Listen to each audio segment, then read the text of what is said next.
anachokizungumza mama kina ukweli ndani yake. Kitu gani?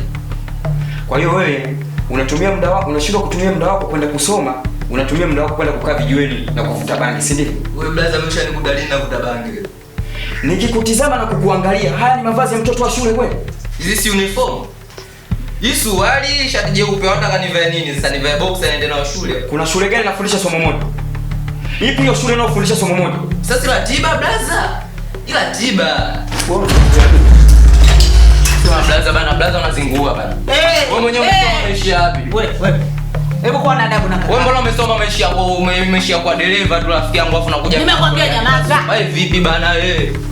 Alafu Ngosha, huyu ni mdogo wako. Sio hivyo unavyofanya.